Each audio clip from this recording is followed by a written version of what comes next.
بسم الله الرحمن الرحيم سبح لله ما في السماوات والأرض وهو العزيز الحكيم له ملك السماوات والأرض يحيي ويميت وهو على كل شيء قدير. شروع کرتا ہوں اللہ کے نام سے جو بڑا مہربان نہایت رحم والا ہے. یہ سورۃ الحدید مدنی ہے اور اس کے اندر 29 آیتیں ہیں، وہی 29 آیا و 4 رکوعات، 4 رکوع ہے اس کے اندر. اس سورت کے اندر اللہ رب العزت نے اس سورت کا نام سورۃ الحدید دیا. حدید کے معنی آتے ہیں لوہے کے. اللہ تعالیٰ نے فرمایا لوہا ہم نے آسمان سے اتارا، یعنی اس کو پیدا کیا، اور اس کے اندر ہم نے بڑی قوت اور طاقت رکھی ہے. لہذا اللہ رب العزت نے یہ لفظ دوسری جگہ بھی استعمال کیا کہ وَلَقَدْ آتَيْنَا دَاؤُودَ مِنَّا فَضْلًا يَا جِبَالُ أَوِّبِي مَعَهُ وَالطَّيْرَ وَأَلَنَّا لَهُ الْحَدِيدَ. وہاں اللہ نے کہا کہ ہم نے لوہے کو حضرت داؤد علیہ السلام کے لیے نرم بنا دیا تھا تاکہ وہ زرہ بنائے اپنے اچھے انداز کے ساتھ. تو وہاں پر بھی حدید کا لفظ استعمال ہوا. تو حدید کے معنی آتے ہیں لوہے کے. آج دنیا جتنی ترقی کر رہی ہے سب سے زیادہ لوہا استعمال ہو رہا ہے. اللہ رب العزت نے آج سے 1400-1500 سال پہلے قرآن مجید اتار کر لوہے کے منافع بتائے، اس کا فائدہ کیا ہے، اس کے کیا ہے بینیفٹس کیا ہیں. اللہ رب العزت نے اس کو سمجھایا. اور اسی سورہ کے آیت نمبر 24 میں اللہ نے فرمایا وَأَنزَلْنَا الْحَدِيدَ فِيهِ بَأْسٌ شَدِيدٌ وَمَنَافِعُ لِلنَّاسِ.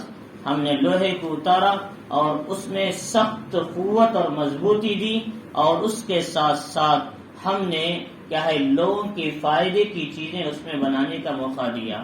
ایک تو اس سے ہتھیار بناتے ہیں، ایک تو لوگ گھروں میں استعمال کرتے ہیں، ایک اس کے علاوہ ہر چیز کسان اپنی زمین کے جوڑنے کے لیے استعمال کرتے ہیں. مختلف انداز سے اب لوہا استعمال ہو رہا ہے، جس کو اگر آج کہیں تو اسٹیل انجینئرنگ کہتے ہیں، جس کو آج اس کا نیا نام ملا ہے. پہلے اسے کہتے تھے میکانیکل انجینئرنگ. تو لہذا تو اس لیے اللہ رب العزت نے لوہے کے منافع کو سمجھائے اور اس کی مناسبت سے سورت کا نام سورۃ الحدید رکھا. کہ دیکھو یہ وہ سورت ہے قرآن مجید کی، اللہ رب العزت نے لفظ تسبیح سے ان سورتوں کو شروع فرمایا. قرآن مجید میں 5 ایسی سورتیں ہیں جن کو مسبحات کہا جاتا، یعنی جن کا شروع تسبیح سے ہوتا ہے. جیسا کہ سب سے پہلی سورت ہے، اللہ تعالیٰ نے اس میں سبح للہ کہ یہ استعمال فرمایا، سبح کا لفظ. اور اسی طریقے سے سورۃ الصف میں بھی اللہ رب العزت نے اس لفظ کو استعمال کیا، دوسری سورت ہے. اسی طریقے سے سورۃ الحشر میں بھی اللہ تعالیٰ نے سبح کا لفظ استعمال کیا، تو یعنی ماضی کا لفظ استعمال کیا. آگے 2 سورتیں ہیں، سورۃ الجمعہ، اس کے اندر اللہ نے یسبح کا لفظ لایا، سبح نے یسبح. ایسے آگے سورۃ تغابن، اس میں اللہ نے یسبح کا لفظ لایا. تو کہیں ماضی کا لفظ لایا، کہیں مضارع کا لفظ لایا، کہیں تو مضارع میں 2 چیزیں حال اور استقبال دونوں آتے ہیں. تو اللہ رب العزت نے جو 5 جگہ اس سورتوں کو لائے، فرمائے بڑی عظمت والی سورتیں ہیں. حدیث شریف میں آتا ہے محمد الرسول اللہ صلی اللہ علیہ وسلم سونے سے پہلے یہ 5 مسبحات پڑھ کر سویا کرتے تھے. یہ 5 مسبحات یعنی سبح سے شروع ہونے والی سورتیں ہیں. تو لہذا یہ وہ صورتیں ہیں جس کو اللہ کے نبی علیہ الصلوۃ والسلام نے پابندی سے پڑھا ہے.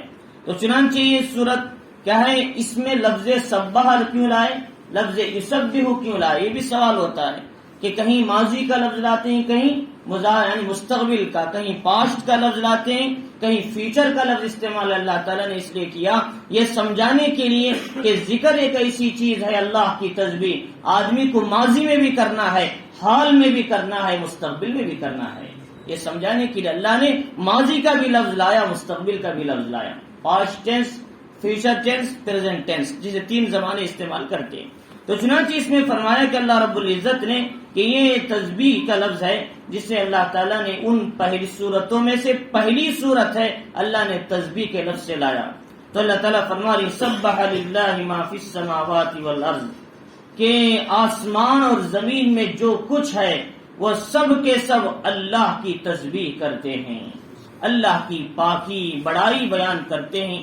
وَإِن مِّن شَيْءٍ إِلَّا يُسَبِّحُ بِحَمْدِهِ وَلَٰكِن لَّا تَفْقَهُونَ تَسْبِيحَهُمْ، دنیا کی ہر چیز اللہ کی تسبیح میں مشغول ہے مگر تم ان کی تسبیح کو نہیں سمجھتے۔ جمادات بھی تسبیح کر رہے ہیں، یہ پہاڑ نباتات بھی تسبیح کر رہے ہیں، درخت کھیت، اور اسی طریقے سے یہ کائنات کا ذرہ ذرہ اللہ کی تسبیح میں مشغول ہے۔ علماء نے لکھا ہے یہ درخت بھی جب تک اللہ کی تسبیح کرتا ہے اللہ اسے ہرا بھرا رکھتے ہیں، جب اللہ کی تسبیح چھوڑ دیتا ہے پانی ڈالنے کے باوجود بھی وہ سوکھ جاتا ہے۔ اللہ کی تسبیح، اللہ رب العزت کے یہاں اس کا کیا ہے تسبیح، پوری مخلوق تسبیح مشغول ہے۔ تو چنانچہ اللہ تعالیٰ فرما رہی وہ العزیز الحکیم، اللہ تعالیٰ زبردست ہیں اور حکمت والے ہیں۔ اور اس کے بعد فرمایا کہ لہو ملک السماوات والارض، ایک تو تسبیح اللہ کی پوری زمین اور آسمان کر رہی ہے، اور دوسری فرمایا کہ اللہ رب العزت ہی کی بادشاہت اور ملکیت میں ہے آسمان اور زمین کی تمام بادشاہت اور ملکیت۔ آسمان اور زمین کی جتنی ملکیت ہے، جتنی چیزیں ہیں، سب کا مالک اللہ ہے، ان سب کو اللہ نے پیدا کیا، اللہ ہی کے قبضہ قدرت میں ہے۔ ہر چیز اللہ کے حکم سے چلتی ہے، یہاں تک کہ پتا جو زمین پہ گرتا ہے اللہ کی ذات اسے بھی جانتی ہے۔ وَلَا تَسْقُطُ مِن وَرَقَةٍ إِلَّا يَعْلَمُهَا وَلَا حَبَّةٍ فِي ظُلُمَاتِ الْأَرْضِ، جو دانہ تم زمین کی گہرائی میں ڈالتے ہیں اللہ کی ذات اسے بھی جانتی ہے۔ وَلَا حَبَّةٍ فِي ظُلُمَاتِ الْأَرْضِ وَلَا رَطْبٍ وَلَا يَابِسٍ، اور جو بھی خشکی اور تری میں ہوتا ہے سب کا علم اللہ تعالیٰ کو ہے۔ تو اللہ تعالیٰ فرما رہی کہ اللہ کی ذات وہ ہے جو مارتی بھی ہے اور زندہ بھی کرتی ہے۔ موت اور حیات کا نظام اللہ تعالیٰ نے چلایا، یحیی، وہ زندہ بھی کرتا ہے، وہ یمیت، اور موت بھی دیتا ہے، زندگی بھی بخشتا ہے، یہ اللہ تعالیٰ کی ذات ہے۔ اور یہ موت اور حیات کا نظام کیوں چلایا؟ فرما الذی خلق الموت والحیات لیبلوکم ایکم احسن عملا، دیکھیں کہ تم میں دنیا میں جا کر کون اچھا عمل کرنے والا ہے، اللہ نے اس کے لیے موت اور حیات کا نظام چلایا۔ تو انسان پیدا ہوتا ہے، پیدا ہونے کے بعد اپنے خالق کو پہچانتا ہے یا نہیں، اور زندگی میں نیک اعمال کرتا ہے یا نہیں، اور ایسے ہی زندگی گزار کر پھر موت کے منہ میں آ جاتا ہے یا پھر کچھ تیاری کر کے آتا ہے۔ اللہ تعالیٰ نے موت اور حیات کا نظام چلایا۔ جو آدمی پیدائش کے بعد اپنے رب کو پہچانا، اپنی زندگی کی اصلاح کیا، جب جائے گا تو اللہ تعالیٰ فرمائیں گے تو نے کامیاب محنت کر کے آیا۔ لیکن ایسی ہی زندگی گزار دیا سیر سپاٹوں میں، کھیل تماشوں میں، زندگی کے عیش و آرام میں، مال و دولت کے کمانے میں، جس کو چھوڑ کر جانا ہے، ہمارے لیے ہم نے جو کھایا وہ ہمارے لیے، جو پہنا وہ ہمارے لیے، اور جو ہم نے اللہ کے راستے میں خرچ کیا وہ ہمارا ہے، لیکن جو چھوڑا دوسروں کے لیے۔ تو فرمایا جو ہم نے اس کے پیچھے محنت کر کے گئے، اللہ فرمانی جو موقع میں نے تجھے دیا تھا وہ موقع ایسے ہی گما دیا۔ تو اللہ رب العزت فرما رہی ہیں وہ علی کل شیء قدیر، اللہ تعالیٰ کی ذات ہر چیز پر قدرت رکھنے والی ہے۔ اس کے بعد اللہ تعالیٰ نے 4 باتیں بتائی، هو الاول والآخر والظاہر والباطن۔ ایک تو اللہ تعالیٰ کی تمام مخلوقات تسبیح کر رہے، تمام چیزوں کا بادشاہ اللہ اس کے اختیار میں۔ اور تیسری اللہ تعالیٰ فرما رہی وہی اللہ اول بھی ہے، وہی اللہ آخر بھی ہے، یعنی کوئی زمین اور آسمان کا کوئی حصہ نہیں تھا، اللہ کی ذات جب بھی موجود تھی۔ محمد الرسول اللہ صلی اللہ علیہ وسلم سے پوچھا کہ اللہ کے نبی کہ زمین آسمان نہیں تھا تو اللہ کی ذات کہاں تھی؟ فرمایا اللہ ایک آسمان میں ایک دھوئیں کی شکل میں موجود تھے، اللہ تعالیٰ آسمان بھی نہیں بنا تھا، ایک نورانی شکل میں موجود تھے۔ اللہ تعالیٰ نے کیا ہے پھر زمین پر پانی تھا تو اس پر اللہ تعالیٰ نے اس کو زمین کو بچھایا، پھر آسمانوں کو بنایا، 6 دن کے اندر یہ ترتیب دیا۔ اللہ کی ذات یہ کائنات کے بننے سے پہلے بھی موجود تھی جبکہ کوئی وجود میں نہیں تھا، فرشتے بھی نہیں تھے، اس وقت سے اللہ تعالیٰ موجود ہے۔ اور فرمایا هو الآخر، اللہ کی ذات وہ ہے سب ختم ہو جائیں گے لیکن اللہ کی ذات ختم نہیں ہوگی۔ حدیث شریف میں آتا ہے قیامت کا دن ہوگا، سارے لوگ موت آ جائے گی، یہاں تک کہ صرف چند فرشتے بچیں گے، حضرت اسرائیل، حضرت میکائیل اور جبرائیل۔ فرمایا کہ ان کو بھی موت آ جائے گی، اسرائیل سے کہا جائے گا تم بھی مر جاؤ، اللہ کہیں گے لمن الملک اليوم، آج بادشاہت کس کی ہے؟ سب جو موجود تھا سب فنا ہو گیا اور اللہ کی ذات باقی ہے۔ اللہ پہلے بھی تھے، اللہ بعد میں بھی رہے. تو چنانچہ اللہ فرمائی وہ ظاہر، اللہ کی ذات ظاہر ہے. ظاہر کا مطلب ہر چیز کو جاننے والا ہے، اس کے تہ تک جاننے والا. ظاہر میں جو نظر آتا ہے ان کے آخر تک اللہ کی ذات جاننے والی ہے، اور باطن میں جو پوشیدہ ہے اللہ کی ذات پوشیدہ سے پوشیدہ چیز کو بھی اللہ کی ذات جاننے والی ہے. چنانچہ اس آیت کی تفسیر کیا ہے، مستدرک میں ایسے مسند احمد میں محمد الرسول اللہ صلی اللہ علیہ وسلم کی ایک دعا منقول ہے جس میں اللہ کے نبی نے ان لفظوں کی تشریح فرمائی. ان میں پہلی بات اللہ کے نبی علیہ الصلوۃ والسلام کی عادت یہ تھی، آپ جب سونے کا وقت آتا تو ایک دعا پڑھا کرتے تھے، اللہم رب السماوات والارض، کہ رب العرش العظیم، ربنا رب کل شیء فالق الحب والنوا. اور اللہ کے نبی بھی یہ دعا کرتے تھے، منزل التوراۃ والانجیل والفرقان، اللہم اعوذ بک من کل شیء. اور پھر اللہ کے نبی فرماتے ہیں انت آخذ بناصیتها. یہ جملے کہنے کے بعد کہتے تھے اللہم انت الاول فلیس قبلک شیء وانت الآخر فلیس بعدک شیء وانت الظاہر فلیس فوقک شیء وانت الباطن فلیس من دونک شیء. اللہم کہ اقض عنا الدین واغننا من الفقر. اللہ کے نبی علیہ الصلوۃ والسلام یہ لمبی دعا پڑھ کر سویا کرتے تھے. ایک روایت میں فاطمہ الزہرا رضی اللہ تعالی عنہا نے نبی پاک علیہ الصلوۃ والسلام سے پوچھا، اللہ کے نبی علیہ الصلوۃ والسلام کوئی خادم کی ضرورت ہے، خادم ہو تو بتائے. اللہ کے نبی علیہ الصلوۃ والسلام نے فرمایا کہ تمہیں خادم سے بھی بہتر چیز بتاؤں کیا ہے. اللہ کے نبی نے یہ دعا پڑھ کر سنائی. یہ دعا کا مطلب کیا ہے کہ اے میرے پروردگار، آپ آسمان و زمین کے رب ہیں، ہماری پوری کائنات کی تمام چیزوں کے رب ہیں، اور آپ یہ جو دانے ہیں اور یہ جو گٹلیاں ہیں ان کو زمین سے پھاڑ کر نکالنے والے ہیں، فالق الحب والنوا. اور فرمایا کہ اللہ کے نبی علیہ الصلوۃ والسلام نے اے تورات کے، انجیل کے، قرآن کے اتارنے والے رب، منزل التوراۃ والانجیل والفرقان. پھر فرماتے تھے کہ آپ کے ہاتھ میں سب کچھ ہے، ہر انسان کی پیشانی اور اس کی طاقت آپ کے ہاتھ میں، انت آخذ بناصیتها، انسانوں کی پیشانی آپ کے قبضے میں ہے. اے پہلے ذات، سب سے پہلی ذات، تجھ سے پہلے کوئی چیز نہیں. اے آخر ذات، تجھ تیرے بعد بھی کوئی چیز باقی نہیں رہے گی، تو باقی رہے گا، اور تیرے اوپر بھی کوئی چیز نہیں، اور تیری سے زیادہ پوشیدہ چیزوں کا جاننے والا کوئی نہیں. اور فرمایا اے اللہ، ہمارے قرض کو کہے جلدی پورا ہونے کا فیصلہ عطا فرما، اور ہمیں فقر سے غنا عطا فرما. یہ دعا نبی پاک علیہ الصلوۃ والسلام نے جو قرضوں میں ڈوبے ہوئے تھے، اللہ کے نبی نے یہ دعا بہترین سمجھائی. حضرت فاطمہ الزہرا رضی اللہ عنہ فرمایا تم یہ دعا پڑھ لو تو تمہاری ساری تھکان ختم ہو جائے گی. تو چنانچہ اس لیے فرمایا اللہ کے نبی نے وہاں اس لفظ کا ترجمہ کیا ہے. تو اللہ کی ذات پہلے بھی تھی، آپ سے پہلے کوئی نہیں. اللہ کی ذات بعد میں تھی، آپ کے بعد بھی کوئی باقی نہیں رہے گا. آپ کی ذات باقی رہے گی، ساری چیزیں ختم ہو جائے گی. اور فرمایا کہ آپ سے اوپر بھی کوئی چیز نہیں، ہر ظاہر کو دیکھنے والی، آپ سے باطن میں کوئی چیز پوشیدہ نہیں، باریک سے باریک چیز کو بھی جاننے والی ہے. فرمایا وہ بکل شیء علیم، اللہ تعالیٰ کی ذات جاننے والی ہے ہر چیز کو. تو اللہ رب العزت نے تو اس میں سب سے پہلے اللہ تعالیٰ کی تعریف آئی. فرمایا کہ اللہ تعالیٰ کی ذات وہ ہے جس نے زمین اور آسمان کی ساری مخلوقات تسبیح کرے. دوسری پوری چیزیں اس کی ملکیت میں. تیسری ہر چیز کا جاننے والا اللہ ہے. یہ اللہ تعالیٰ نے پہلی اپنی تعریف فرمائی. اس کے بعد فرمایا اللہ تعالیٰ نے هو الذی خلق السماوات والارض.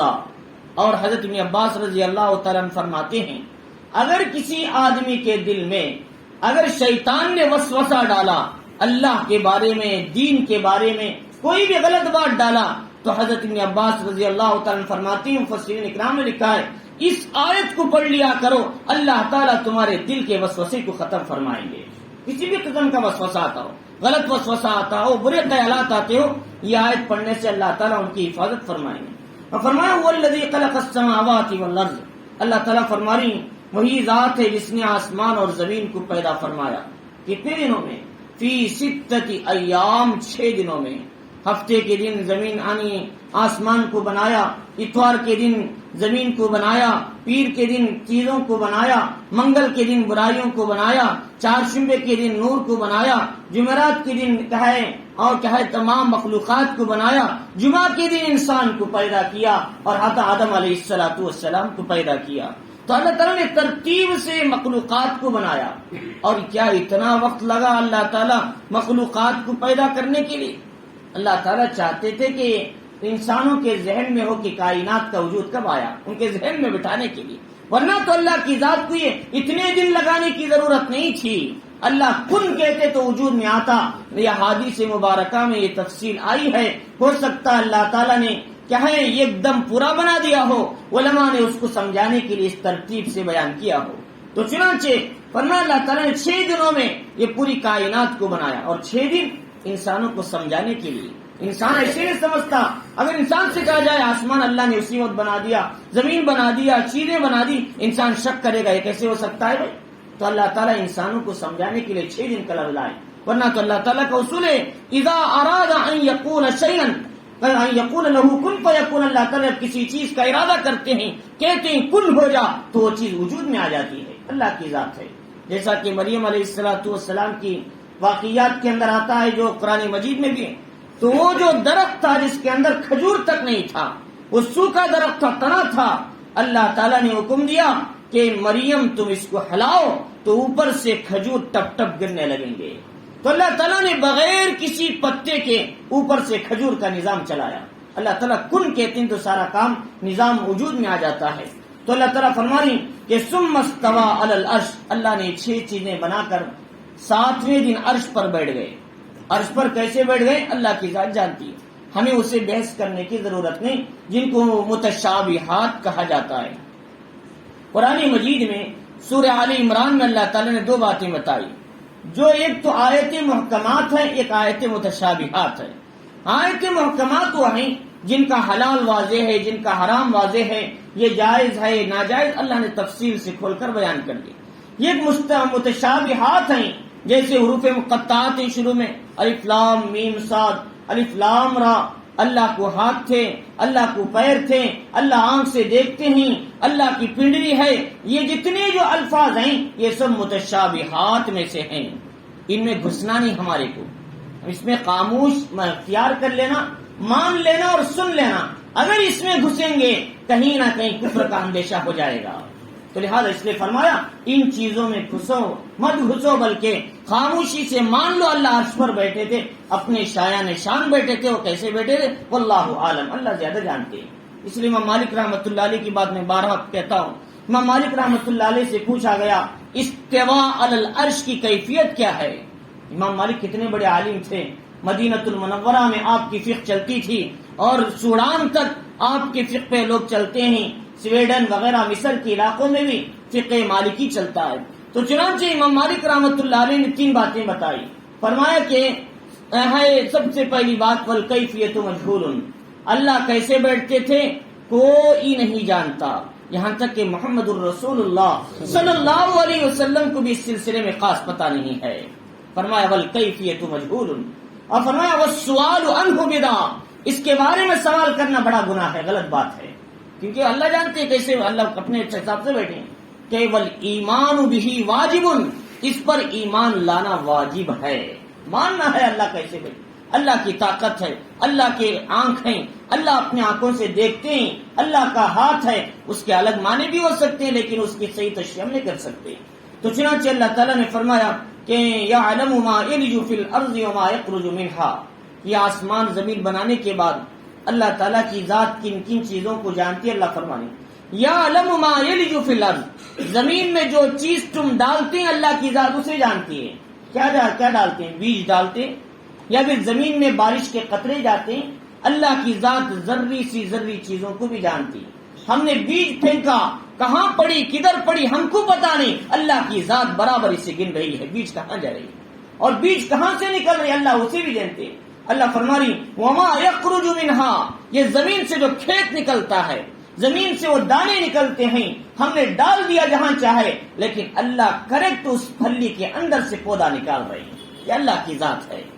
ہم میں سے تو ڈھونڈنا پڑے گا یہ بیج کہاں لگایا، ہم نے کہاں ڈالا تھا، ڈھونڈنے میں پورا دن گزر جائے گا۔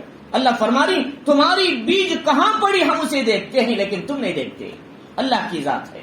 تو چنانچہ اللہ تعالیٰ فرما رہی وما یخرج منہا، جو اس زمین سے نکلتے ہیں وہ چیزوں کو اللہ جانتے ہیں، وما ینزل من السماء، آسمان سے جو چیز اترتی ہے اللہ اسے بھی جانتے ہیں۔ آسمان سے کیا ہے؟ بارش اور ایسے احکام جو بھی آسمان سے اترتا ہے اللہ سارے باتوں کو جانتے ہیں۔ فرمایا وما یعرج فیہا، اور زمین سے جو چیزیں آسمان میں جاتی ہیں اللہ کی ذات اسے بھی جانتی۔ کیا جانتے ہیں؟ انسانوں کے اعمال جاتے ہیں، انسانوں کے روحیں جاتے ہیں، اللہ تعالیٰ یہ ساری چیزوں کو جان رہے ہیں۔ لہذا حدیث شریف میں آتا ہے رسول اللہ صلی اللہ علیہ وسلم نے فرمایا کہ انسانوں کے اعمال صبح ختم ہونے سے پہلے شام سے پہلے صبح کے اعمال اللہ کے دربار میں پہنچتے ہیں۔ کیسے پہنچتے ہیں؟ یہ فرشتے جو صبح میں بدلتے ہیں، فجر میں آنے والے فرشتے عصر میں جاتے ہیں، عصر میں آنے والے فرشتے فجر میں جاتے ہیں، یہ جاتے ہوئے اعمال کو لے کر جاتے ہیں اللہ کے دربار میں۔ اللہ تعالیٰ پوچھتے ہیں میرے بندوں کو تم نے کس حالت پہ چھوڑ کر آئے؟ فرماتے ہیں اللہ ان کو عبادت میں چھوڑ کر آیا، ذکر میں چھوڑ کر آئے، اور تسبیح میں چھوڑ کر آئے، تحمید میں چھوڑ کر آئے۔ اللہ تعالیٰ اسی کو حدیث میں ہے، اللہ تعالیٰ پوچھتے ہیں کیا میرے بندوں نے جنت کو دیکھا ہے، جہنم کو دیکھا ہے؟ دیکھتے تو کیا ہوتا اور شوق میں ہوتے، جہنم کو دیکھتے تو کیا ہوتا اور ڈرتے۔ اللہ تعالیٰ فرمارے فرشتوں تم گواہ رہو میں نے ان سب کی مغفرت کر دیا۔ تو چنانچہ تو صبح میں جانے والے فرشتے صبح کے اعمال لے کر عصر میں جاتے ہیں، عصر میں آنے والے فرشتے صبح میں اعمال لے کر جاتے ہیں۔ اللہ کا نظام ہے، چنانچہ یہ اعمال ہمارے اللہ کے دربار میں پہنچے۔ لیکن اعمال اچھے ہیں تو اچھے اعمال پہنچتے ہیں، اعمال خراب ہیں تو ہمارے اعمال خراب پہنچیں گے، تو ہمارے اٹینڈنس میں ہمارا نام ہوگا کہ آج اس بندے نے گناہ کے کام کیے ہیں۔ اللہ کے دربار میں گناہ کی اٹینڈنس پڑ جائے تو کتنا بڑا گناہ ہوگا۔ تو چنانچہ اس لیے فرمایا کہ ہم جو عمل کر رہے ہیں وہ عمل صرف اللہ کے لیے کر رہے ہیں، یہ نیت رکھنا ہے۔ اور ہم جو کام کر رہے ہیں، ہمارا قدم جو اٹھ رہا ہے شریعت کے مطابق ہے، شریعت کے خلاف ہے، یہ قدم کو رکھتے ہوئے سوچیں اور اللہ سے ڈر کر زندگی گزاریں۔ کیونکہ ہمارا جو قدم اٹھتا ہے اگر قدم صحیح طریقے سے اٹھا، صحیح طریقے پر چلا تو یہ بھی برابر لکھا جا رہا ہے، اگر غلط استعمال کیا یہ بھی برابر فیڈ ہو رہا ہے۔ تو چنانچہ اس لیے فرمایا کہ اللہ سے ڈر ڈر کر زندگی گزاریں۔ اسی لیے محمد الرسول اللہ صلی اللہ علیہ وسلم نے فرمایا اتق اللہ حیثما کنتم، تم جہاں کہیں بھی رہو اللہ سے ڈرتے رہو۔ تجارت میں، ملازمت میں، نوکری میں، کاریگری میں، شاپ میں، اور کیا ہے ہنر میں، جس حالت میں بھی ہو، بازار میں، گھر میں، اللہ سے ہمیشہ ڈرتے رہو، ڈر کر زندگی گزارا کرو۔ اور اس کے بعد فرمایا اللہ کے نبی علیہ الصلوۃ والسلام نے لوگوں تم ڈرتے نہیں لیکن یہ زمین اور آسمان بھی ڈرتے ہیں، یہ کائنات بھی ڈرتی ہے، یہ پہاڑ بھی ڈرتے ہیں، یہ زمین کے ذرے ذرے بھی ڈرتے ہیں، لیکن نہیں ڈرتے تو اللہ کی مخلوقات میں انسان نہیں ڈرتے، کائنات کی ہر چیز اللہ کے خوف سے گھبرا رہی ہے۔ تو چنانچہ اس لیے فرمایا ان منہا لما یحبط من خشیۃ اللہ، کتنے پتھر ایسے ہیں جو اللہ کے خوف سے لڑک جاتے ہیں، اللہ کے خوف سے دبنے لگتے ہیں۔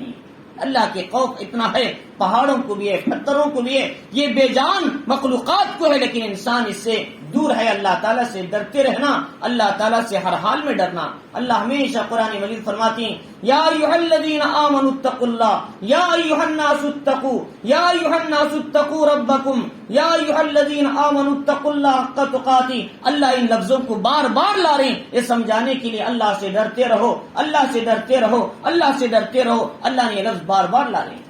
تو ڈریں گے تو انشاءاللہ گناہوں سے بچیں گے، ڈریں گے تو تجارت صحیح کریں گے، ڈریں گے تو ملازمت کی کرسی پر رشوت نہیں لیں گے، ڈریں گے تو سود کی لعنت سے بچیں گے، ڈریں گے تو گناہ سے بچیں گے۔ یہ ڈرنا انسان کو برائیوں سے روکتا ہے۔ تو چنانچہ اس کے بعد فرمایا اللہ رب العزت نے آگے کہ تم جہاں کہیں بھی رہو اللہ کی ذات تمہارے ساتھ ہے۔ اللہ تعالیٰ فرماری تم کہیں بھی رہو اللہ کا علم تمہارے ساتھ ہے، اللہ کی نظر تمہارے ساتھ ہے، اللہ برابر تمہیں دیکھ رہے ہیں۔ تو چنانچہ اس لیے اللہ کے نبی علیہ الصلوۃ والسلام نے فرمایا قرآن مجید میں سورۃ المجادلہ میں اٹھا کر دیکھیں، اللہ فرما رہی تم 2 ہیں تو تمہارا تیسرا رب ہے، تم 3 ہیں تو تمہارا چوتھا رب ہے، تم 4 ہیں تو تمہارا 5واں رب ہے، تم جس حالت میں بھی ہو، جیسے بھی رہو، اللہ تمہارے ساتھ موجود ہوتا ہے۔ چنانچہ یہ استحضار ہمارے دل میں آ جائے، اسی سے انسان گناہوں سے بچتا ہے، جس کو استحضار مع اللہ کہتے ہیں۔ ہمارے اللہ والوں کی کیا تصوف کے اندر اور ان کی اصطلاح کے اندر استحضار مع اللہ جب جس انسان کو آ جاتا ہے، قدم قدم پر انسان اللہ سے ڈر کر زندگی گزارتا ہے، استحضار مع اللہ کہتے ہیں۔ تو چنانچہ اس کے بعد فرمایا واللہ بما تعملون بصیر، اللہ تعالیٰ تمہارے اعمال کو برابر دیکھ رہا ہے۔ اس کے بعد اللہ تعالیٰ نے یہ بتایا کہ لہو ملک السماوات والارض، آسمان اور زمین کی بادشاہت اسی کی ہے۔ وَإِلَى اللَّهِ تُرْجَعُ الْأُمُورُ، یہ دنیا جہاں کے جتنے امور ہیں ان سب کا تعلق اللہ سے ہے۔ انسان پوچھتا ہے زمین سے پانی کون نکالتے ہیں؟ اللہ ہے۔ انسان پوچھتا ہے آسمان سے بارش کون برساتی ہیں؟ اللہ ہے۔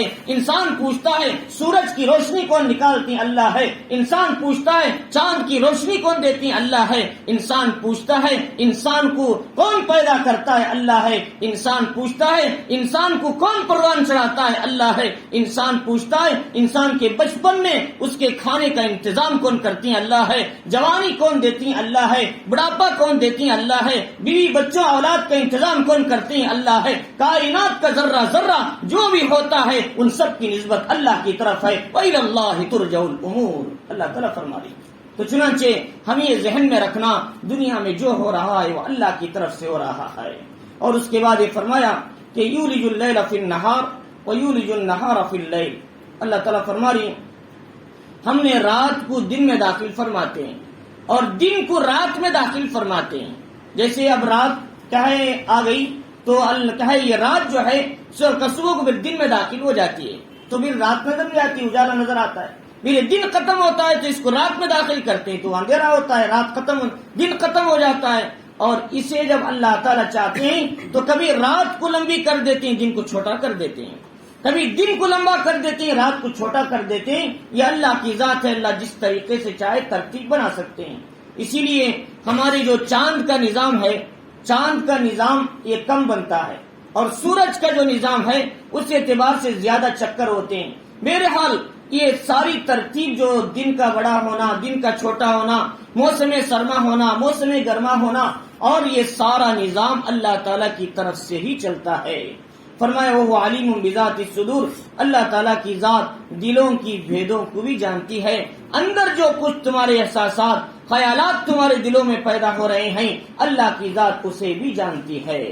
اور اس کے بعد یہ بتایا کہ آمنوا باللہ ورسولہ وانفقوا مما جعلکم مستخلفین فیہ، ایمان لاؤ اللہ پر اور اس کے رسولوں پر، اور وانفقوا مما جعلکم، اور خرچ کرو اس میں سے اللہ تعالیٰ نے تمہیں جس میں خلیفہ دوسروں کا بنایا ہے۔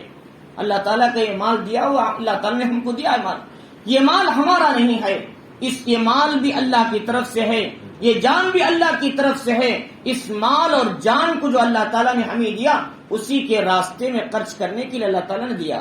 ہم کو دوسروں کا خلیفہ بنایا، ہم کو مالدار بنایا ہے تو دوسروں کا خلیفہ بنایا کہ تم اللہ تعالیٰ کا دیا ہوا مال اللہ کے راستے میں خرچ کرو، اور یہ مال اگر تم خرچ کرو گے تو تمہارا حقیقی مال بنے گا۔ اگر تم نے خرچ نہیں کیا یہ مال تو تمہارا حقیقی مال کیسے ہوا؟ اس اعتبار سے کہ جب تمہارے پاس مال آتا ہے یہ مال تم کسی غریب کو دیتے ہیں، کسی مسجد کو دیتے ہیں، کسی مدرسے کو دیتے ہیں، تو یہ مال جو ہم نے دیا یہ مال کا ثواب اللہ تعالی ہم کو عطا فرماتے ہیں۔ تو کیا ہوا؟ یہ مال کے مالک اب ہم بنے جب ہم نے صدقہ کیا، یہ مال کے مالک اب ہم بنے جبکہ ہم نے اللہ کے راستے میں خرچ کیا، اس لیے کہ اس پر ہمیں ثواب مل رہا ہے۔ اللہ کی ذات کسی بڑی اور رحیم کریم ذات ہے، مال بھی اس کا ہے، مال خرچ کرنے پر ثواب بھی اللہ ہی دے رہے ہیں، یہ اللہ کی ذات ہے۔ اللہ تعالیٰ بہانے ڈھونڈتے ہیں میرے بندوں کو کس طرح میں انہی اعمال سے مزین کر کے جنت کے اندر داخل کروں، اللہ کی ذات جانتی ہے۔ تو چنانچہ اس لیے فرمایا جو ہم نے کھایا وہ ہمارا ہے، جو ہم نے پہنا وہ ہمارا ہے، جو ہم نے اللہ کے راستے میں لگا دیا وہ ہمارا ہے، اور جو ہم نے چھوڑا وہ ہمارا نہیں اور وہ اللہ ہی کی ملکیت میں چلا گیا۔ دوبارہ اسی لیے رسول اللہ صلی اللہ علیہ وسلم نے کے زمانے میں ایک بکری ذبح کی گئی، تو بکری ذبح کرنے کے بعد سارا گوشت تقسیم کیا گیا، محلے والوں میں، ساتھیوں میں، دوستوں میں۔ اللہ کے نبی علیہ الصلوۃ والسلام نے پوچھا بھئی خرچ کرنے کے بعد، پورا دینے کے بعد کیا بچا ہے؟ فرمایا اللہ کے نبی ایک شانہ بچ گیا ہے، شانہ کہتے ہیں یہ حصہ، تو ایک چھوٹا سا شانہ بچ گیا ہے، بقیہ سب کا سب ہم نے دے دیا۔ اللہ کے نبی نے فرمایا کہ جو کچھ بچا ہے وہ کچھ بھی نہیں ہے، وہ رہ گیا ہے، لیکن جو خرچ ہو گیا وہ باقی ہے، جو رہ گیا وہ باقی نہیں ہے۔ اللہ کے نبی نے فرمایا جو خرچ ہو گیا ہم نے دے دیا، وہ کیا ہے؟ وہ تو باقی ہے، لیکن جو باقی ہے وہ کچھ بھی نہیں ہے۔ کیوں؟ اس لیے کہ جیسے ہم نے دے دیا اس کا ثواب ہم کو مل گیا، گویا کہ ہمارے پاس باقی رہ گیا، لیکن جو باقی ہے ہم نے اسے خرچ نہیں کیا، گویا کہ ہمارے پاس باقی نہیں، وہ دوسروں کا ہو گیا۔ اللہ کے نبی علیہ الصلوۃ والسلام نے مثال دے کر سمجھایا اس کو۔ لہذا ہمیں چاہیے کہ جو مال اللہ تعالیٰ نے ہم کو دیا وہ مال اللہ کے راستے میں خرچ کیا کرے۔ اس کے بعد فرمایا فالذین آمنوا منکم وانفقوا لهم اجر کبیر، بس ان تم میں سے جو لوگ ایمان لائے اور خرچ کریں، اللہ تعالیٰ فرماری ان کے لیے بڑا اجر ملنے والا ہے۔ وما لکم لا تؤمنون باللہ، اللہ تعالیٰ پوچھتے ہیں انسانوں سے کیا بات ہے کہ تم اللہ پر ایمان نہیں لاتے، اللہ پر ایمان نہیں لاتے، اللہ کی باتوں کو تسلیم نہیں کرتے۔ والرسول یدعوکم، اور رسول تمہیں دعوت دیتے ہیں کہ اپنے رب پر ایمان لانے کے لیے۔ وقد اخذ میثاقکم ان کنتم مؤمنین، اللہ تعالیٰ نے، جبکہ رسول اللہ صلی اللہ علیہ وسلم نے یا اللہ تعالیٰ نے تم سے عہد لیا اگر تم پکے سچے مومن ہو۔ تو لہذا اس آیت کے اندر ذرا سمجھنے کی بات ہے۔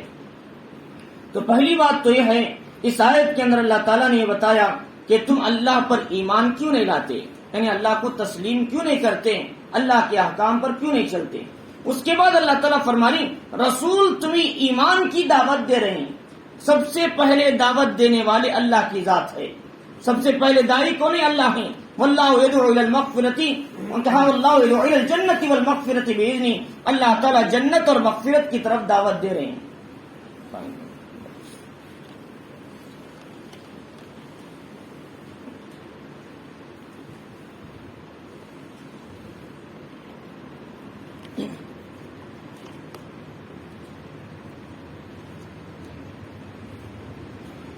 تو اللہ رب العزت سب سے پہلے ایمان کی، یعنی اللہ تعالیٰ فرماری کہ تم اللہ تعالیٰ پر ایمان کیوں نہیں لاتے۔ اور دوسری بات یہ ہے اللہ تعالیٰ نے سب سے پہلے انسانوں کو مغفرت اور جنت کی طرف دعوت دی، اللہ سب سے پہلے داعی۔ اور دوسرے جو ہے اللہ کے نبی علیہ الصلوۃ والسلام انسانوں کے لیے داعی بن کر آئے، جیسے کہ قرآن مجید میں کل ہی میں نے ایک آیت میں بتایا تفسیر میں، یا ایھا النبی انا ارسلناک شاہدا ومبشرا ونذیرا وداعیا الی اللہ باذنہ وسراجا منیرا، اے نبی ہم نے آپ کو گواہ اور خوشخبری سنانے والا، ڈرانے والا بنا کر بھیجا، اللہ کے حکم سے اللہ کی طرف دعوت دینے والا بھیجا۔ تو چنانچہ اللہ کے نبی علیہ الصلوۃ والسلام نے دعا کہا اللہ کے بعد سب سے پہلے دعوت دینے والے۔ اللہ کے نبی کیا دعوت دے رہے ہیں؟ ایمان کی دعوت دے رہے ہیں، اللہ پر ایمان لانے کی، اللہ کے حکموں پر چلنے کی، اللہ کی اطاعت کرنے کی اللہ کے نبی علیہ الصلوۃ والسلام دعوت دے رہے ہیں۔ اور اس کے بعد یہ فرمایا کہ وقد اخذ میثاقکم، اللہ تعالیٰ نے تم سے عہد لیا، پیمان لیا، اگر تم ایمان رکھتے ہو تو اللہ رب العزت پر ایمان لاؤ اور رسول کی اطاعت کیا کرو۔ تو کیا عہد لیے تھے اللہ تعالیٰ؟ عہد یہ لیے تھے انسانوں کے پیدا ہونے سے پہلے عالم الستو میں، عالم الستو کہتے ہیں انسان ابھی پیدا ہی نہیں ہوا تھا، چھوٹے چھوٹے کیڑے کی شکل میں اللہ تعالیٰ نے ساری انسانیت کو ایسے میدان میں ڈال دیا تھا۔ میدان میں ڈال کر اللہ تعالیٰ نے پوچھا کیا میں تمہارا رب نہیں ہوں؟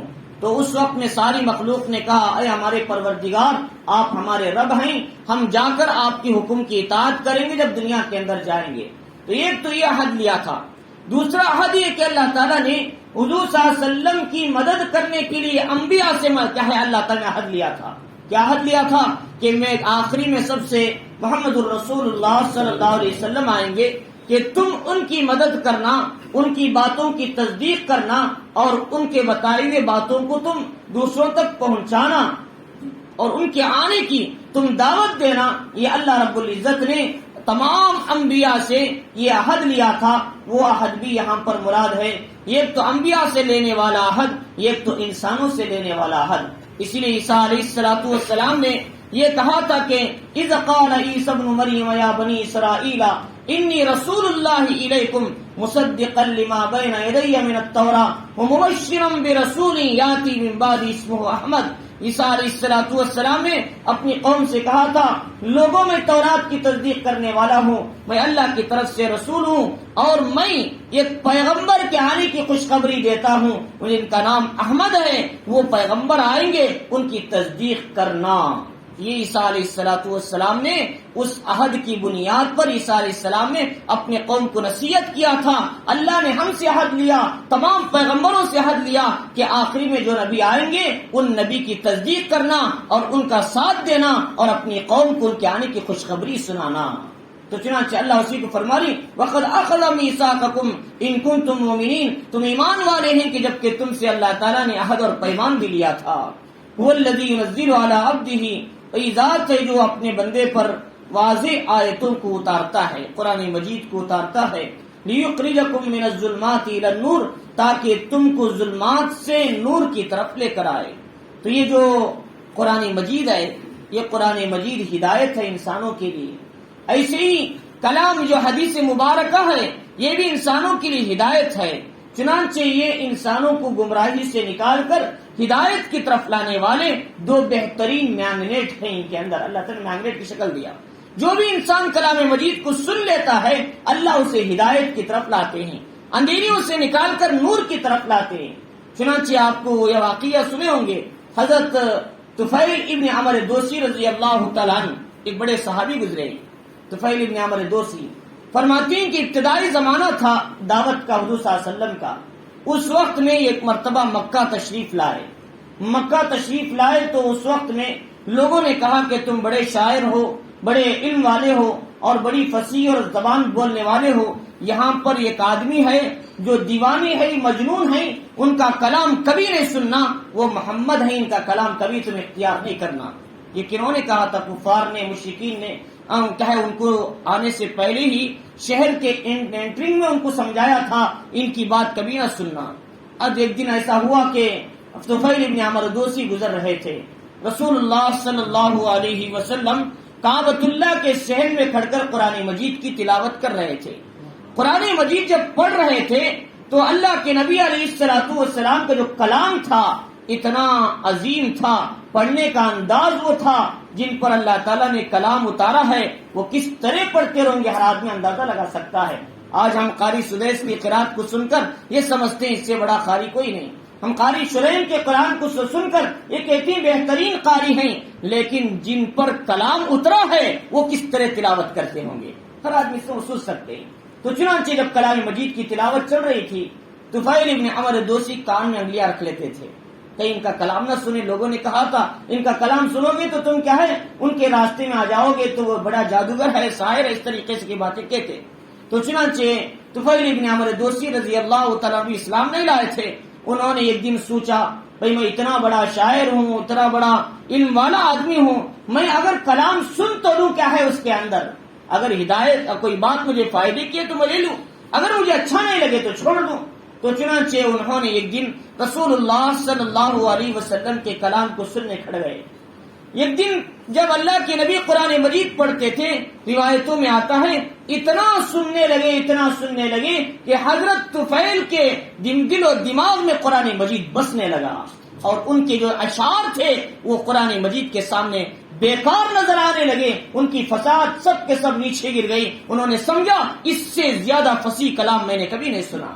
تو چنانچہ وہ کلام مجید سننے کے بعد اللہ تعالیٰ نے ان کے دل میں جو اندھیریاں تھیں وہ نکال کر نور کی روشنی کو ان کے دل میں ڈال دیا۔ چنانچہ وہ وہاں سے اللہ کے نبی اٹھ کر اپنے کمرے کی طرف تشریف لے گئے، اپنے گھر کی طرف۔ جیسے جیسے حضور آگے جاتے تھے طفیل ابن عمر دوسی بھی آپ کے پیچھے پیچھے جانے لگے، اور محمد الرسول اللہ صلی اللہ علیہ وسلم کے دربار میں پہنچنے کے بعد آپ ان سے اللہ کے نبی کو سلام کیا، آپ سے ملاقات ہوئی. ملاقات ہونے کے بعد انہوں نے سارا واقعہ سنایا. اللہ کے نبی میں جب شہر میں آیا تو لوگوں نے اس طریقے سے کہا میں اتنے دن تک آپ کا کلام نہیں سنا, آج مجھے پتا چلا میرے اشعار بیکار ہیں, عرب کی فصاحت بیکار ہے, ان سب کے بلاغت بیکار ہے. اللہ نے وہ کلام تم کو دیا ہے جس کی فصاحت اور بلاغت کے سامنے کوئی عربی دان کام نہیں آتا. آج میں بھی بے بس ہو چکا ہوں, لہذا آپ کا کلام بڑا عظیم کلام ہے. اور اشہد اللہ الہ الا اللہ و اشہد ان محمدن عبدہ و رسولہ کلمہ پڑھ کر اسی وقت اسلام میں داخل ہو گئے. تو میں نے سمجھا رہا تھا اللہ فرماری یہ کلام ایسا ہے, اللہ نے اس کے اندر نور رکھا ہے ہدایت کا, اللہ نے اس کے اندر ہدایت کی روشنیاں رکھے ہیں, اللہ کے نبی کی حدیث ایسی ہیں, اللہ نے اس کے اندر ہدایت رکھی ہیں, ہدایت کے نور اس کے اندر چھپائے ہیں. تو چنانچہ تو طفیل بن عمرو دوسی رضی اللہ تعالیٰ عنہ اسلام لانے کے بعد انہوں نے اپنے شہر میں گئے. دوست علاقہ ان کا تھا, دوست ایک علاقہ تھا. وہ دوست علاقے میں جا کر انہوں نے محنت کیا. 300 آدمی مسلمان ہوئے آپ کی محنت سے, 300 آدمی. چنانچہ 7 سن ہجری میں خیبر کی جب جنگ ہوئی اللہ کے نبی علیہ الصلوۃ والسلام اور یہودیوں سے, تو اس جنگ میں کہیں حضرت طفیل بن عمرو دوسی رضی اللہ تعالیٰ نے 300 صحابہ کو لے کر حضور کے پاس آئے. 300 صحابہ کو لے کر. ان میں ایک شخصیت ایسی تھی اللہ نے وہ کمال دیا حدیث کے اندر ان کے ٹکر کا کوئی آدمی نہیں ہے. وہ تھے حضرت ابو ہریرہ رضی اللہ تعالیٰ عنہ. یہ حضرت طفیل ابن عمرو دوسی کی محنت سے اسلام لائے تھے. اللہ تعالیٰ نے آپ کے علم دو قرآن کا جو نور عطا کیا, وہ نور اتنا پھیلا پورے دوست کے علاقے کو اسلام کے لیے منور کر دیا. اور اس کے بعد حضرت ابو ہریرہ رضی اللہ تعالیٰ عنہ حضور صلی اللہ علیہ وسلم کے دربار میں آ گئے اور اصحاب صفہ کے ساتھ بیٹھا کرتے تھے. ان کا گھر نہیں تھا, ان کا مال نہیں تھا, ان کی تجارت نہیں تھی, ان کی ملازمت نہیں تھی, اور جب بھی موقع ہوتا اللہ کے نبی کے دربار ہی میں ہوتے, کہیں باہر نہ جاتے تھے, اور کھانے کا انتظام کچھ بھی نہیں. تو چنانچہ کہیں سے باہر سے تحفہ آ جاتا تھا. اللہ کے نبی علیہ الصلوۃ والسلام ابو ہریرہ رضی اللہ تعالیٰ عنہ کو کہتے تھے جاؤ صفہ والوں کو پلاؤ اور تم بھی اس میں سے پی لو. وہ 70 صحابہ تھے صفہ کے, جن روایتوں میں آتا ہے ان کے پاس صرف لنگی تھی, جھبا بھی نہیں تھا, اور بیٹھتے تو لنگی چھوٹی ہونے کی وجہ سے ان کا صدر کھلنے کا امکان ہوتا تو آگے پیچھے بیٹھا کرتے تھے. یہ وہ صحابہ تھے اللہ رب العزت نے ان کو علم کا شوق دیا تھا, قرآن سیکھنے کا شوق دیا تھا, حدیث سیکھنے کا شوق دیا تھا. جن کے پاس کپڑے تک نہیں تھے انہوں نے اس دین کو محنتوں کے ساتھ سیکھا تھا. آج ہمارے پاس ساری سہولتیں ہیں, مسجد کے امام صاحب کے پاس بیٹھ کر نورانی قاعدہ اما پارا قرآن مجید پڑھنے کا موقع نہیں ہے. کتنی افسوس کی بات ہے. تو چنانچہ ہمیں چاہیے کہ قرآن سیکھیں, قرآن پڑھیں, قرآن پر محنت کریں, اور حدیث سیکھیں, حدیث پڑھیں اور حدیث کو سمجھیں اور دوسروں تک پہنچائیں. قرآن اور حدیث اللہ کے نبی علیہ الصلوۃ والسلام اور اللہ کا کلام اور حدیث, یہ دونوں روشنیاں ہیں انسان کو ہدایت کی طرف کھینچتے ہیں. ابو ہریرہ رضی اللہ تعالیٰ سے لوگ کہتے تھے کیا بات ہے بھائی, کوئی بھی مسئلہ پوچھتے تو قال رسول اللہ بولتے, کیا بات ہے تمہارے پاس اتنا علم کہاں سے آ گیا؟ وہ کہتے بھائی تم کسان تھے, کھیت کاٹنے جاتے تھے, تم تاجر تھے, کپڑا بیچنے جاتے تھے, تم دکان چلاتے تھے, تجارت کرنے جاتے تھے, لیکن میرا تیری نہ کوئی تجارت تھی, نہ کپڑے کا دکان تھا, نہ کوئی کھیت تھا, ہمیشہ محمد الرسول اللہ صلی اللہ علیہ وسلم کے دربار میں پڑا رہتا تھا. تو جب مجھے حدیثیں اس طرح میں نے یاد کر لیا, ازبر یاد ہو گئی, اور مجھے کوئی حدیث میرے سے حضور صلی اللہ علیہ وسلم کی زندگی کی نہیں چھوٹی ہے. تو چنانچہ ہر حدیث کو یاد کر لیا تھا. روایتوں میں آتا ہے 5525 حدیث حضرت ابو ہریرہ رضی اللہ تعالیٰ عنہ سے مروی ہے. اتنا لمبا ذخیرہ حضرت ابو ہریرہ رضی اللہ تعالیٰ عنہ کا. اگر میں کہوں بخاری شریف کا 3 حصہ ابو ہریرہ رضی اللہ تعالیٰ عنہ کی حدیثوں سے بھرا ہے. تو اتنی حدیثوں کا حصہ یہ کس کی محنتوں سے؟ طفیل ابن عمرو دوسی کی محنت سے اور قرآن کی روشنی اور انوارات کی برکت سے تھا. تو چنانچہ اللہ رب العزت نے یہ بتایا کہ یہ جو کلام ہم نے اتارا ہے یہ اس لیے کہ تاکہ تم کو ظلمات سے نکال کر روشنیوں کی طرف لائے, ان اللہ بکم لرؤوف الرحیم، اللہ تعالیٰ تم پر مہربان ہے اور رحم کرنے والا ہے۔ اور فرمایا وما لکم الا تنفقوا فی سبیل اللہ، کیا بات ہے کہ تم اللہ کے راستے میں خرچ نہیں کرتے؟ وَلِلَّهِ مِيرَاثُ السَّمَاوَاتِ وَالْأَرْضِ، اور اللہ تعالیٰ کی میراث ہے آسمان اور زمین، اور سب کچھ اسی کا ہے، یہ مال بھی اسی کا دیا ہوا ہے۔ اللہ کے راستے میں خرچ کر کے وہ مال کو اپنی ملکیت میں لا لو، وہ مال کے مالک بن جاؤ۔ جب خرچ کرو گے تو تم اس کے مالک بنو گے۔ جیسے ایک آدمی، کچھ مال ایسے ہوتے ہیں آدمی کو وراثتاً ملتا ہے۔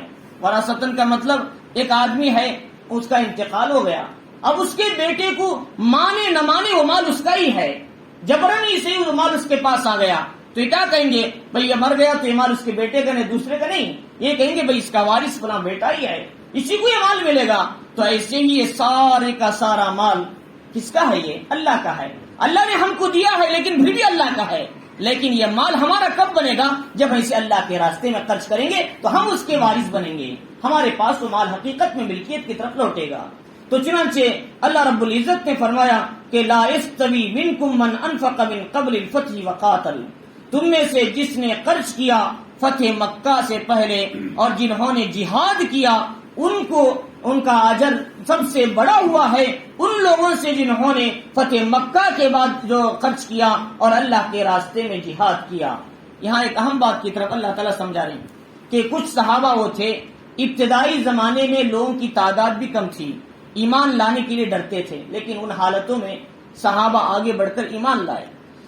کچھ حالات اور اس ابتدائی زمانے کے ایسے تھے، مال کی بھی کمزوری تھی، ان حالات میں بھی کچھ صحابہ اپنے مال کو خدا کے راستے میں خرچ کیا۔ اللہ تعالیٰ فرما رہی جو ان حالات میں مال کی کمی تھی، ان حالات میں جو جانوں کا خطرہ تھا، وہ اس وقت میں جنہوں نے ایمان لائے، اس وقت میں جو خرچ کیا، وہ لوگ درجات میں ثواب میں بڑے ہوئے ہیں ان لوگوں سے جو فتح مکہ کے بعد ایمان لائے، جبکہ مال کی فراوانی تھی اور لوگوں کی مدد تھی اور لوگوں کا مجمع تھا، تو بعد میں ایمان لائے، بعد میں خرچ کرے، ان سے بھی زیادہ ان کا مقام زیادہ ہے جنہوں نے ابتدائی زندگی میں نبی کا ساتھ دیا تھا۔ اس جیسا کہ ابو بکر صدیق رضی اللہ تعالیٰ عنہ کو دیکھ لیں، ابو بکر صدیق رضی اللہ تعالیٰ عنہ کے 40,000 دینار تھے، آپ کے مال میں 40,000 دینار تھے، یہ سارے کے سارے ابو بکر صدیق رضی اللہ تعالیٰ عنہ نے پہلے ہی دن نبی کے دین کے لیے وقف کر دیا تھا۔ پہلے ہی دن جس دن اسلام لائے تھے انہوں نے کہا تھا اللہ کے نبی میرا مال بھی تمہارا ہے، میری جان بھی تمہاری، سب کچھ میں تمہارے لیے قربان ہے۔ اسی لیے اللہ رب العزت نے اس میں اشارہ حضرت ابو بکر صدیق رضی اللہ تعالیٰ کی طرف کیا ہے۔ اس میں علماء مفسرین نے لکھا اس میں سب سے پہلے اشارہ اللہ جو فرماری جو پہلے جو خرچ کیا فتح مکہ سے پہلے اور فتح مکہ سے پہلے جو جہاد کیا، جو انہوں نے اسلام لایا، جو اس میں حضرت ابو بکر صدیق رضی اللہ تعالیٰ کی طرف اشارہ ہے۔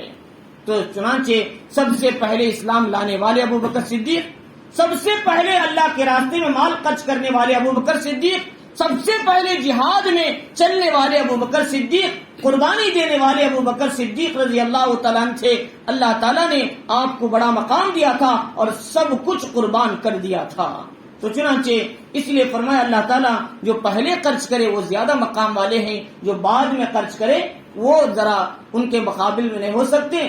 ہاں اتنی بات ہے تمام کے تمام صحابہ مرتبے میں برابر ہیں، ثواب میں وہ زیادہ ہیں، ثواب میں تھوڑا ایک کم ہو سکتے ہیں، لیکن مرتبے میں کوئی صحابی نیچے نہیں، کوئی صحابی اونچے نہیں ہیں۔ ہاں ابو بکر صدیق رضی اللہ تعالیٰ کا مقام ہو سکتا ہے، لیکن ایسا نہیں کہنا یہ صحابی ایک دم گرے ہوئے تھے، ایک صحابی انتہائی اونچے تھے۔ اگر ایسا کہیں گے تو ہمارے ایمان کا خطرہ ہے۔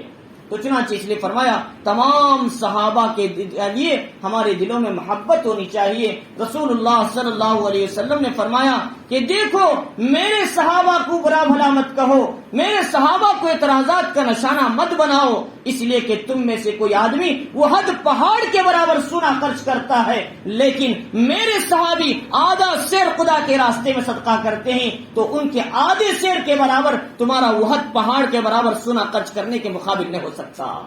تو چنانچہ صحابہ کا آدھا سیر صدقہ کرنا ہمارے وہ حد پہاڑ کے برابر صدقہ کرنے سے بھی زیادہ ثواب رکھتا ہے۔ تو لہذا صحابہ کے بارے میں برا بھلا نہیں بولنا۔ اسی لیے ایک مرتبہ حسن بصری رحمۃ اللہ علیہ سے کسی نے پوچھا حضرت عمر ابن عبد العزیز کا مقام زیادہ ہے یا امیر معاویہ کا مقام زیادہ ہے؟ وہ کوئی آدمی تھا جو خارجی تھا، وہ ان کو چھوٹا دکھانا چاہتا تھا، تو یا شیعی تھا، اس نے وہ حضرت امیر معاویہ کو برابرہ کہنا چاہتا تھا، ان کے مقام کو گرانا چاہتا تھا۔ حضرت حسن بصری رحمۃ اللہ علیہ نے کہا، جو تابعی تھے، حسن بصری کو نہیں جانتے ہیں، حسن بصری رحمۃ اللہ علیہ حضرت ام سلمہ کے باندی کے بیٹے تھے۔ ام سلمہ کون ہے؟ محمد الرسول اللہ صلی اللہ علیہ وسلم کی جو بیوی تھی ام سلمہ، ان کے باندی جو تھی، ان کے خدمت گزار، ان کے بیٹے تھے حضرت حسن بصری رحمۃ اللہ علیہ۔ حسن بصری رحمۃ اللہ علیہ فرماتے ہیں کہ بچپن میں میری والدہ خدمت گزار تھی، مجھے چھوڑ کر حضرت ام سلمہ کے گود میں چھوڑ کر چلے جاتی تھی، اور میری بچپن کی ابتدائی پرورش اللہ کے نبی کی بیوی نے کیا تھا۔ تو یہ حضرت حسن بصری رحمۃ اللہ علیہ تھے۔ تو چنانچہ حسن بصری رحمۃ اللہ علیہ سے پوچھا کہ امیر معاویہ افضل ہے مقام میں یا عمر ابن عبدالعزیز کا مقام زیادہ ہے؟ حسن بصری رحمۃ اللہ علیہ نے فرمایا کہ امیر معاویہ نے اللہ کے نبی کے ساتھ جنگ میں جو گئے تھے، ان کے گھوڑے کی ناک پر جو دھول لگی تھی، اس کے برابر بھی عمر ابن عبدالعزیز کا مقام نہیں ہو سکتا۔ تو چنانچہ یہ تھا صحابی کا مقام، ان کے گھوڑے کی جو ناک پہ دھول لگی، اس کے برابر بھی ایک تابعی کا مقام نہیں ہو سکتا۔ تو چنانچہ ہمیں چاہیے کہ حضرات صحابہ کے مقام کو اپنے دل کے اندر رکھیں، ان کے بارے میں اگر برا بلا کہیں گے، اللہ رب العزت کے یہاں بہت ہی بڑا کیا ہے گناہ ہوگا۔ فرمایا وَكُلًّا وَعَدَ اللَّهُ الْحُسْنَى، اللہ تعالیٰ فرما رہی کہ ہم نے کیا ہے ہر ایک کے لیے جو وعدہ کیا ہے، سب کے لیے وعدے میں برابر ہیں۔ صحابہ اکرام نیکی میں برابر ہیں۔ کسی صحابی کو نیچا دکھانا، کسی صحابی کو اونچا دکھانا، یہ بہت بڑا گناہ ہے، ایسا کام نہ کرو۔ واللہ بما تعملون خبیر، اللہ تعالیٰ تمہارے اعمال سے باخبر ہے اور تم کو برابر دیکھ رہا ہے۔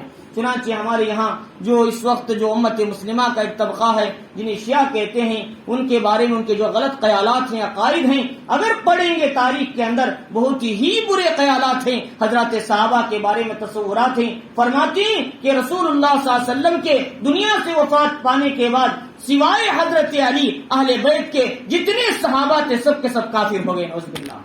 جتنی بری بات بولتے ہیں شیعہ، اب ان کا ایمان کہاں باقی رہا؟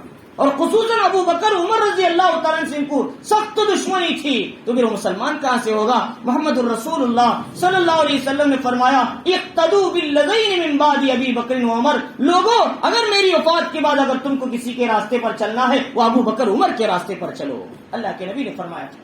تو چنانچہ تو حیات الصحابہ میں یہ روایت موجود ہے، دیکھ سکتے ہیں۔ تو فرمایا کہ اس طریقے سے اللہ کے نبی علیہ الصلوۃ والسلام کے صحابہ کو برا بلا بولنے والا یہ شیعہ کافر ہے۔ فرمایا اگر اس عقیدے کا متقی ہے وہ جاننے والا ہے، فرمایا اسلام میں ان کو اپنی لڑکیاں دینا، ان کے لڑکوں سے اپنی لڑکیوں سے نکاح کرنا حرام ہے، جیسے کافر سے نکاح کرنا حرام ہے۔ تو کیونکہ ان کا عقیدہ ایک خراب ہے صحابہ کے بارے میں۔ تو اگر صحابہ نہ ہوتے تو یہ دین ہم تک کہاں سے آتا؟ صحابہ کی محنتیں نہ ہوتی یہ دین ہم تک کہاں سے آتا؟ وہ آدمی جو قرآن کو مانتا ہے وہ حدیث کو بھی مانے، جو حدیث کو مانتا ہے وہ قرآن کو بھی مانے۔ قرآن بھی لانے والے صحابہ ہیں، حدیث کے لانے والے صحابہ ہیں۔ جو یہ کہتا میں صحابی کی بات نہیں مانتا، صحابی کے عمل کو نہیں مانتا، سمجھو کہ اس نے قرآن کا بھی انکار کیا ہے، اس نے حدیث کا بھی انکار کیا۔ تو چنانچہ کہ یہ مسئلہ آگے اکثر ہو چلتا ہے بیشتر کہ حضرت عثمان رضی اللہ تعالیٰ نے اذان ثانی شروع کیا تھا، حضرت عمر رضی اللہ تعالیٰ نے چاہے تراویح کا نظام شروع کیا تھا اور انہوں نے اپنے دل سے شروع کیا تھا، نہیں، اللہ کے نبی کی سنت کے راستے میں شروع کیا تھا، انہوں نے اپنے دل سے کوئی کام نہیں کیا۔ تو چنانچہ یہاں سے لوگ کہتے ہیں کہ عمر کا شروع کیا ہوا ہے، حضرت عثمان کا شروع کیا ہوا ہے، حضرت ابو بکر کا شروع کیا ہوا ہے۔ جتنے صحابہ نے جو عمل کیا اس کے پیچھے ان کے پاس اللہ کے نبی کا راستہ تھا، اسی راستے پر انہوں نے وہ عمل بتایا تھا، ورنہ اپنے دل سے کسی صحابی نے نہیں بتایا۔ تو چنانچہ ان آیتوں کے اندر اللہ رب العزت نے سب سے پہلی بات یہ بتائی کہ سورۃ الحدید جو بتایا اللہ رب العزت نے، اس کا اصل لفظ تو آگے آ رہا ہے، تو لہٰذا یہاں تک کا جو اصل مضمون یہ ہے، اللہ تعالیٰ فرما رہی کہ تمام کائنات کی چیزیں اللہ کی تسبیح میں مشغول ہیں، تو تمام مخلوقات جب تسبیح کر رہے ہیں تو ہم کو کیا مشکل ہے کہ روزانہ صبح اور شام اللہ کی تسبیح میں مشغول ہو۔ چنانچہ تسبیحات کا معمول بنائیں، روز تسبیح کریں، اللہ کی پاکی اور بڑائی بیان کریں، اور صبح میں بھی اور شام میں بھی تسبیح کا نظام چلائیں اور اللہ کے ذکر میں ہمیشہ مشغول رہیں۔ اور دوسری بات یہ بتائی کہ آسمان زمین کی بادشاہت اسی کی ہے اور اسی اسی کی طرف ساری چیزوں کی نسبت ہوتی ہے. وہ موت بھی دیتا ہے، زندہ بھی کرتا ہے، تاکہ انسان کون نیک عمل کرنے والا ہے یا آزمانے کے لیے اللہ نے موت اور حیات کا نظام چلایا. فرمایا اول بھی وہی، آخر بھی وہی، سب کچھ جاننے والا وہی، اور پوشیدہ سے پوشیدہ چیزوں کا عالم بھی اللہ تعالیٰ کی ذات ہے. فرمایا اللہ نے ساتوں زمین آسمان کو 6 دنوں میں بنایا، اور عرش پر بیٹھے کیسے بیٹھے اللہ کی ذات اپنے شائن شان جانتی ہے. یہ زمین یا آسمان کے اندر جو چیزیں اترتی اور چڑھتی ہیں اللہ کی ذات جانتی ہے. یہ دن اور رات کا عدلنا بدلنا اللہ کی ذات جانتی ہے. یہ دن اور رات کا چھوٹا بڑا ہونا اللہ کی ذات جانتی ہے. فرمایا جتنے کام ہیں سب کا تعلق اللہ کی طرف ہے. جب اللہ کی طرف ہے تو ہمیں کیا کرنا ہے؟ تو چیزوں کو کبھی ہونے کا یقین نہیں رکھنا ہے، چیزوں سے ہونے کا یقین نہ رکھنا ہے، ہمیشہ اللہ کی ذات سے ہونے کا یقین رکھنا ہے. ہمارے یہاں اکثر لوگ پوچھتے ہیں ہمارے ہاتھ میں کھجلی ہوئی کہیں نقصان تو نہیں ہوگا، ہماری آنکھ مارتے ہیں کہیں نقصان تو نہیں ہوگا، ہمارے سامنے سے بلی گزر گئی کوئی نقصان تو نہیں ہوگا، ہمارے گھر میں کیا ہے کسی کے بچہ پیدا ہو گیا اور 40 دن ہو گئے، گھر نہیں لپیں گے تو گندا تو نہیں ہو جائے گا. تو گویا انسان کیا ہے چیزوں کو خدا سمجھ رہا ہے، وہ انسان اسباب کو خدا سمجھ رہا ہے، انسان بلڈنگوں کو تعمیروں کو خدا سمجھ رہا ہے، اور کیا ہے انسان سمجھتا ہے یہ چیزیں بھی ہمیں نقصان پہنچاتے ہیں. اللہ فرماری نفع اور نقصان کا مالک میں ہوں، ساری چیزیں میری طرف رجوع ہوتی ہیں، تو تم ان چیزوں کو خدا کیوں سمجھ رہے ہو؟ تو چنانچہ اسباب سے ہمارے ذہنوں کو ہٹا کر اللہ سے اپنے تعلق کو جوڑنا ہے. اور دوسری بات یہ بتائی اللہ رب العزت نے جو مال دیا ہے اس کو اللہ کے راستے میں خرچ کرو، اور جو مال خرچ کرو گے وہ تمہارا ہے، جو خرچ نہیں کیا وہ تمہارا نہیں ہے، وہ دوسروں کا ہے. اور اس کے بعد یہ بتایا جو ابتدائی زمانے میں اللہ کے نبی کا ساتھ دیا تھا، خرچ کیا تھا، ان کا مقام ثواب میں زیادہ ہے ان جو بعد میں جو خرچ کیے. لہذا اس لیے تو ابو بکر صدیق رضی اللہ تعالیٰ کے بارے میں آتا ہے وہ زیادہ مقام والے تھے، ثواب والے تھے، اس لیے کہ انہوں نے اولین وقت میں نبی کا ساتھ دیا تھا اور نبی کی مدد کی تھی اس زمانے میں جبکہ مال کی بھی کمزوری اور قوم کی بھی کمزوری تھی. اس حالت میں ساتھ دینے والوں کا مقام زیادہ ہوگا. تو چنانچہ ان آیتوں کے اندر جو باتیں بتائی گئی اللہ رب العزت ہمیں ان کو صحیح معنی میں سمجھنے اور اس کے اندر کے مضامین پر عمل کے اللہ تعالی ہم سب کو توفیق عطا فرمائے.